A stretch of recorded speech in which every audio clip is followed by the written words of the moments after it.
আমি সারাদিন সংসার সামলে কিভাবে দোকান সামলাই, আজকে আমার সারাদিনের সমস্ত কাজকর্ম এই ব্লগের মধ্যে দিয়ে তোমাদের সাথে শেয়ার করব। হ্যালো এভরিওয়ান, আমি সরস্বতী। আমার আজকের এই নতুন ব্লগে তোমাদের সবাইকে অনেক অনেক ওয়েলকাম। তো আজকের দিনটা ছিল মঙ্গলবার আর আমি ঘুম থেকে উঠেছি ওই 8:30 নাগাদ। ঘুম থেকে উঠে একটু হাঁটাচলা করে চলে এসেছি বিছানাটা উঠাতে। আর আমার বর আর ছেলে দুজনেই কিন্তু ঘুম থেকে উঠে পড়েছে। বর কিন্তু ঘুম থেকে উঠে আগে বাসনগুলোকে কুয়োর পাড়ে নিয়ে গেছে আর আমি এদিকে বাসি কাজগুলো ঘরে সেরে নিচ্ছিলাম। আজকে কিন্তু দোকানের একটা বাসনও ছিল না। কাল যেহেতু সোমবার ছিল আমার দোকান তো ছুটিই ছিল। আজকে শুধুমাত্র ঘরেরই বাসন আছে। কাল যেহেতু ছুটি ছিল সেজন্য আমি সারাটা দিন অনেক আলসেমি করেছি। রাতে খেয়ে দিয়ে বাসন মেজেও রাখিনি। আমি যদি একটু গাটা ছেড়ে দিই, মানে একটু আলসেমি করি, তাহলে আমার অনেকটা কাজ জমে যায়। যেমন সোমবার রাতের বেলা আমি শুয়ে শুয়ে ভাবছিলাম যে মঙ্গলবারে আমার কত কাজ আছে। দেখো, সারা সপ্তাহ কাজ করার পরে একটা দিন ছুটি পেলে তখন সেই ছুটির দিনটাকে না ভালো করে উপভোগ করতে ইচ্ছে করে। তখন মনে হয় একটু আরাম করে নেই। আর এই আরাম করতে গিয়েই কিন্তু পরের দিন আমার অনেক কাজ জমে যায়। যাই হোক, তবু আমার বর আমাকে একটু হেল্প করে বলে কিন্তু আমার অনেকটাই আরাম হয়। ছেলেকে স্কুলে দিয়ে আসা নিয়ে আসা করতে যেহেতু আমার অনেকটা সময় চলে যায়, সেজন্য সকালের কাজে যতটা পারে আমার বর আমাকে হেল্প করার চেষ্টা করে। আবার ওর মন মর্জি কোনোদিন করে, আবার কোনোদিন করে না। যেমন আজকে দেখেছি আমার অনেক কাজ জমে আছে, সেজন্য কিন্তু আজকে আমার বাসনগুলো মেজে দিচ্ছে। তবু আমি বারবার বলেছিলাম বাসনগুলো মাজতে হবে না, যেহেতু আজকে দোকানে সেরকম বাসন নেই, ঘরেরই কটা বাসন আছে, এই কটা বাসন আমি ঠিকই মেজে নেব। কিন্তু আমার কোনো কথার পাত্তা না দিয়ে ও বাসনগুলো মাজতে বসে পড়েছিল। ঘরের বাসি কাজগুলো সেরে যেহেতু আমাকে আবার সকালে টিফিন বানাতে হবে, সেই জন্য আমি সকালে কিন্তু কোনো বাসন ধোয়া বা কাপড় ধোয়ার কাজ করি না। আমি কিন্তু সকালে আগে ঘরের কাজগুলো সেরে ব্রাশ করে রান্নাঘরে গিয়ে আগে সকালে টিফিনটা বানিয়ে নিই আর তারপরে গিয়ে সমস্ত কাজ বাজগুলো করি। কারণ সময়ের মধ্যে যদি আমি খাবার না বানাতে পারি তাহলে বরকে না খেয়ে চলে যেতে হয়, আর বাদ বাকি কাজগুলো তো পরে করলেও হয়। সেই জন্য সকালবেলা বাসনগুলো আমি ওইভাবেই রেখে দিই। তবে বর আজকে মেজে দিচ্ছিল। ছেলেকে এদিকে পড়তে বসেছি, ঘড়িতে তখন বাজে 9:45 মতো। আমি এদিকে ব্রাশ করে মুখটা মুছে প্রেসারের মধ্যে কটা আলু দিয়ে সিদ্ধ বসিয়ে দিয়েছিলাম আর তার সাথে একটু আটা মেখে নিয়েছিলাম। আটা মেখে রেখে আমি চলে গেছিলাম কুয়োর পাড়ে, বাসনগুলো নিয়ে এসে রেখে দিলাম আর তার সাথে জলটাও এনে রেখে দিলাম। আমার কিন্তু খুব অল্প সময়ের মধ্যেই এই রুটি আর তরকারিটা বানানো হয়ে যায়। আমি যখন রান্নাঘরে ঢুকছিলাম তখন বর বললো কিছু বানাতে হবে না, কারণ আর সময় নেই, এটুকু সময়ের মধ্যে আর রান্না বান্না কিছুই হবে না। সত্যি কথা বলতে আমার কিন্তু খুব তাড়াতাড়ি এই রুটি আর তরকারিটা হয়ে যায়, আমার খুব বেশি সময় লাগে না। তাই ওর কথা না শুনে আমি রান্নাঘরে এসে ঝটপট করে রুটি আর তরকারিটা করে নিলাম। আমি কিন্তু রুটি বানানোটা মেয়েবেলাতেই শিখেছি মার কাছ থেকে। আমি কিন্তু ভাত রান্না করা শিখেছি এ বাড়িতে এসে। তবে মেয়েবেলা থেকে আমি কিন্তু রুটিটা খুব ভালো বানাতে পারি আর রুটিটা আমার কাছে খুব তাড়াতাড়ি হয়ে যায়। তাই আমি সময়ের মধ্যেই রুটি আর তরকারি রেডি করে ওকে দিয়ে দিলাম। সকালবেলা ঘড়ির কাঁটাগুলো যেন একদম ঘোড়ার মতন ছুটে, দেখতে দেখতেই না সময় হয়ে যায় কাজে বেরোনো। তাড়াহুড়ো করে বর ছুটছে, তবে টিফিন নিয়েছে, জলটা নিতে ভুলে গেছে। জলের বোতলটা ওকে দিয়ে দিলাম আর তারপর চলে এলাম ঘরে। আর ছেলেকে তো সকালেই পড়তে বসিয়েছিলাম, তো এবার ওকে পড়াগুলো ধরবো। তারপরে ভাবলাম ওকে লিখতে দিই, তাহলে হাতে লেখাও সুন্দর হবে আর বানানো ঠিক হয়ে যাবে। তাই ওকে প্রশ্নগুলো টুকে দিয়ে আমি বললাম এগুলো আমাকে লিখে দেখাবি। আসলে আমি মনে করি যত লিখে বাচ্চারা তত হাতে লেখা তাদের পরিষ্কার হয়, আর বানান ভুল হলে সেটাও কিন্তু শুধরে নিতে পারবে। যাই হোক, ওকে আমি লিখা দিয়ে বড় দিকে কিছু কাপড় ধুয়ে দিয়েছিল, তো সেগুলো আমি বাইরে মেলতে গেছিলাম। আর বাইরে গিয়ে দেখি মাছালা কাকু আসছে, আর এই মাছালা কাকুকে দেখলে আমি মাছ নেবই, কারণ এই জ্যান্ত মাছগুলো খেতে আমার ভীষণ ভালো লাগে। আমি কাপড়গুলো না শুকিয়ে আগে একটা মাছ ওয়েট করে নিলাম। মাছ নিলে আমার সবচেয়ে বেশি সুবিধা হয় রান্না বান্না করতে। মাছের ঝোল আর ভাত করে নিলে কিন্তু আমার আর কোনো চিন্তা থাকে না সবজি রান্না করার। আসলে কি সবজি রান্না করবো রোজ রোজ এই চিন্তা করতে করতে আমার অনেকটা সময় চলে যায়। আর মাছ নিয়ে নিলে মাছের ঝোল আর ভাত করলে আর কোনো চিন্তাই থাকে না, আর রান্নাটাও খুব তাড়াতাড়ি হয়ে যায়। আমার আসলে যত সময় বাঁচে ততই আমার জন্য ভালো। মাছটা দিকে কেটে দিচ্ছে, ততক্ষণ আমি এদিকে কাপড়গুলো মেলে দিই। আমাদের বাড়ির সামনে ড্রেনের অবস্থা খুবই খারাপ। ড্রেনগুলো এত নোংরা হয়ে পড়ে থাকলেও কিন্তু কারো চোখেই পড়ে না। আসলে আমরা থাকি পঞ্চায়েতি এলাকায়, কর্পোরেশন এলাকায় হলে হয়তো মাঝে মাঝে পরিষ্কার করে দিত, কিন্তু আমাদের তো আর কিছু করারই নেই, আর কোনো অবজেকশন জানানোর জায়গাও নেই। আমাদের এইভাবেই চলতে হয় দিনের পর দিন।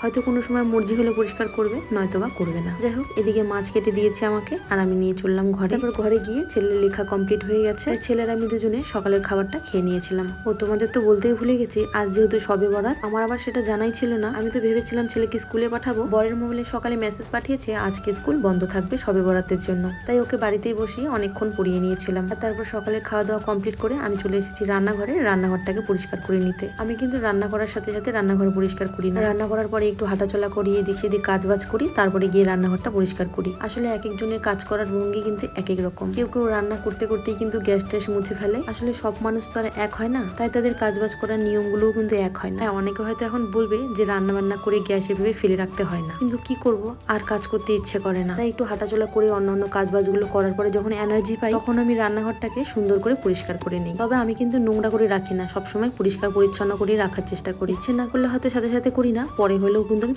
পরিষ্কার করেই রাখি। যাই হোক, খাওয়া দাওয়া করার পরে যে বাসনগুলো বেরিয়েছে সেগুলো কুয়োর পরে রেখে আমি রান্নাঘরটা কিন্তু পরিষ্কার করে নিয়েছি। আর তারপর চলে এসেছি কাপড় ধুতে। সকালে বাথরুমে কিছু কাপড় রাখা ছিল, আমি বারবার বরকে মানা করেছিলাম কাপড়গুলো ধুতে হবে না, আমার আরো অনেক কাপড় আছে, সবগুলো মিলিয়ে আমি একবারে ধুয়ে দেবো। কিন্তু বাথরুমে রাখা সমস্ত কাপড়গুলো বর ধুয়ে দিয়েছে, আর এখন আমি বাদবাকি কাপড়গুলো বের করে ধুয়ে দিলাম। আমি কিন্তু শ্বশুর বাড়িতে থাকি, যেটাকে বলা হয় আমাদের বিয়ের পরে আমাদের নিজের বাড়ি। কিন্তু আমার এই নিজের বাড়িতে আমাকে কিন্তু অনেক ভাবনা চিন্তা করে কাজবাজ করতে হয়। বেশি কাপড় ধোয়ার আগে আমাকে 10 বার ভাবতে হয়, কারণ আমাদের বাড়িতে ভাড়া দেওয়া আছে। তারা যেহেতু তাদের কাপড় ধুয়ে মেলে দেবে, তাই আমাকে কিন্তু আমার কাপড়গুলো ভাবনা চিন্তা করেই ধুতে হয়। আর শ্বশুর বাড়িতে আমি নিজের বাড়ির মতন করেই থাকি। তবে সত্যি কথা বলতে সব দিক দিয়ে স্বাধীন কিন্তু আমি নই। আমি চাইলেই কিন্তু সবকিছু এখানে করতে পারি না, নিজের মন মর্জি মতো চলতে পারি না। আমি যেহেতু আমার শাশুড়ি মার একমাত্র ছেলের বউ, শাশুড়ি মা তো সারাদিন বাড়িতে থাকেই না, তাই ভেবেছিলাম সারাদিন বাড়িতে আমি একাই থাকবো আর একাই আমি নিজের মর্জি মতো চলবো। কিন্তু না, আমার ভাবনা চিন্তা পুরোটাই ভুল ছিল। যাই হোক, নিজের বাড়ি না হওয়া পর্যন্ত এইভাবেই চলতে হবে আমাকে। ছেলেকে পাঠিয়েছিলাম একটু দোকানের জন্য চিকেন আনতে। সকালে বর যাওয়ার সময় বলে গেছে দোকানে, আর ওরা কেটে কুটে রেডি করে রেখে দিয়েছে। আমি কাজ করতে করতে ছেলেকে পাঠিয়ে দিয়েছিলাম নিয়ে আসার জন্য। আর আজকে আমাকে মাসের বাজারটা করতেই হবে। মাসের বাজারের লিস্টটা লিখে দিয়ে এলাম। অনেক কাজ বাকি এখনো, কি করব, কোথা থেকে কি করব, রান্না বান্না বাকি, স্নান হয়নি, বুঝতে পারছি না কি করব, ভালো লাগে না এত কাজ। আর এখানে কাপড়ের ঢিপ হয়ে আছে, কাপড়গুলো চলো গুছিয়ে নিই সবার ফার্স্টে। মাসের বাজারটা দিয়ে আসলাম আর কি, খাতার মধ্যে লিখে মাসের বাজারটা করতে থাকবে ততক্ষণ, মানে গুছিয়ে দেবে আমার ব্যাগের মধ্যে, আর পরে আমাকে ফোন করবে, আমি গিয়ে নিয়ে আসবো।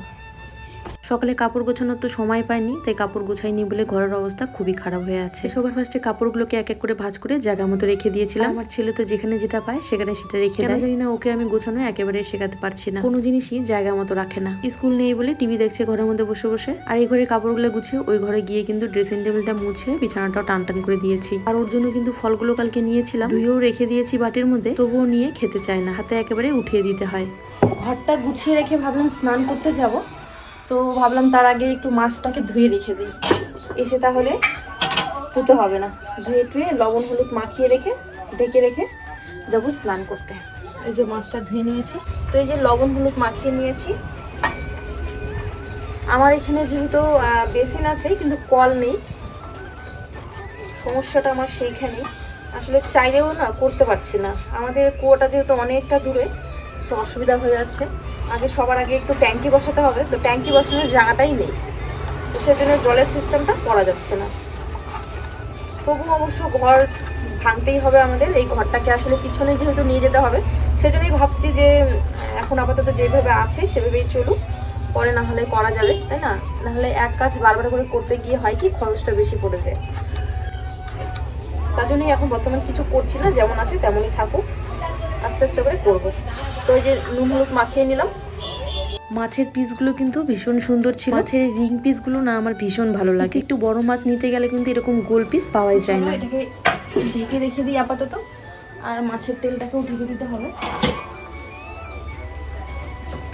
আমাদের এখানে আবার খুব বিড়ালের উপদ্রব, পাশের বাড়িতে বিড়াল পোষে, তো বিড়ালগুলো আবার চলে আসে আমাদের এদিক দিয়ে।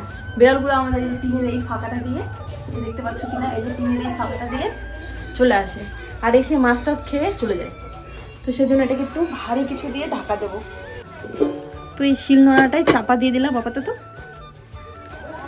চলো এবার যাই স্নান করতে, স্নানটা সেরে এসে আবার পুজো দিতে হবে। পুজোটাও সেরে নিলাম স্নান সেরে এসে। তো চলো এবার যাই রান্নাঘরে, এটা খুলে রাখি। আমি শুধুমাত্র এটা ইউজ করি ঠাকুরকে পুজো দেওয়ার জন্যই, ওড়নাটা। আসলে মা বলেছে যে গায়ে কিছু দিয়ে তারপরে পুজোটা দিতে হয়, তো এই জন্য এই ওড়নাটা রেখেছি শুধুমাত্র পুজো দেওয়ার জন্য। তো চলো এবার যাই রান্নাঘরে। স্নান সেরে পুজো সেরে কিন্তু সোজা চলে এসেছি রান্নাঘরে, আর এক গ্যাসে কড়াই গরম হতে বসিয়ে দিয়েছি। আর তারপরে এক এক করে কড়াতে মাছগুলো দিয়ে দিলাম। মাছের ঝোলের ভাত করলে না আমার রান্নাটা খুব তাড়াতাড়ি হয়ে যায়, তাই বেশিরভাগ সময় আমি মাছটা নেওয়ার চেষ্টা করি। মাংসটা কিন্তু খুব বেশি একটা খাওয়া হয় না, তবে মাছটা কিন্তু ঘন ঘনই খাওয়া হয়। মাছটা ভাজতে ভাজতে ফোন চলে আসছিল, আমার মাসের বাজারটা নাকি হয়ে গেছে, তাই মাছটা ভাজতে বসেই কিন্তু আমি চলে গেছিলাম বাজারটা নিয়ে আসতে। ব্যাগটা কিন্তু প্রচন্ড ভারী হয়ে গেছিল। ভাগ্যিস দোকানটা একেবারে বাড়ির সামনে। মাসের বাজারটা তো করে নিয়েছি ঠিকই, তবে গুছিয়ে রাখার সময় কিন্তু একেবারেই নেই এখন। রান্নাগুলো আগে সেরে নিব, যদি সময় থাকে হাতে তাহলে না হয় এগুলো গুছিয়ে রাখবো। এদিকে বেগুন আলু দিয়ে আমি মাছের ঝোলটা করে নিয়েছি। বেগুন তো আমার একেবারেই খাওয়া চলে না, তবে আজকে মাছের ঝোলটা আমি বেগুন আলু দিয়েই করেছি। যাই হোক, মাছের ঝোলটা এদিকে নামিয়ে একটুখানি মাছের তেল ছিল, তো সেই মাছের তেলটা আমি একটু পেঁয়াজ আর লঙ্কা দিয়ে ভেজে নিয়েছিলাম। যেহেতু আমার ভীষণ ভালো লাগে মাছের তেল খেতে, একটুখানি মাছের তেল আছে তো সেটাকে আমি পেঁয়াজ আর লঙ্কা দিয়ে একটু ভাজা ভাজা করে নিলাম। আর এদিকে চিকেনটা বানানোর জন্য একটু মশলা বেটে নিয়েছিলাম। আমার রান্না বান্নাগুলো আমি কমপ্লিট করে কিন্তু ছেলেকে খেতে দিয়ে দিয়েছিলাম। আর এদিকে কড়াইটা মেজে নিয়ে এসে গ্যাসে দুটো কড়াই বসিয়ে দিয়েছি, কারণ এখন দু রকমের চিকেন রেডি করবো। আর তারপর চিকেনটা রেডি করে ওগুলোকে ঠান্ডা হতে দিয়ে আমি এদিকে খাওয়া দাওয়াটা সেরে নিয়েছিলাম দুপুরে। আর এখন শুধু ময়দাটা মাখা বাকি। খাওয়া দাওয়া কমপ্লিট হয়ে গেল, আর এখন ঘুরিতে বাজে ওই 4টা। তো এখন মাজবো বাসন। এই যে দেখো কত বাসন জমা হয়েছে। সকালবেলা করে অনেকগুলো বাসন জমা হয় এই কারণে, কারণ কি মাঝে মাঝে যখন কাজকর্ম করার পরে আর বাসন মাজতে ইচ্ছে করে না, তখন বাসনগুলো রেখে দিই, আর রাখার পরে সকালবেলা অনেকগুলো বাসন হয়ে যায়। তোমরা তো অনেকেই বলো আমি আমার বরকে দিয়ে কাজ করাই, আমার বরকে দিয়ে বাসন মাজাই। আসলে আমার হাতের পরিস্থিতি তোমরা হয়তো দেখতে পাচ্ছ না, হাতের পরিস্থিতি খুবই খারাপ। এভাবেই কাজ করছি, গ্লাভস পরে পরে বাসন মাজি। যাই হোক, চলো বাসনগুলো আজকে মেজে ফেলি। 4টা বাজে, তো এখন অনেকটা সময় আছে। তো আমার চিকেনটা রেডি হয়ে গেছে, শুধু মাশরুমটা বানাবো। বর নিয়ে আসবে, আসার সময় ওটা তারপরে বানিয়ে নেবো, বাস হয়ে যাবে। ততক্ষণ আমি বাসনগুলো, এই যে বাসন কত দেখো, এই যে বেসিনে রেখেছি। তো চলো বাসনগুলো মেজে ফেলি। আর এদিকে মাসের বাজারটাও এখন পর্যন্ত গোছাইনি।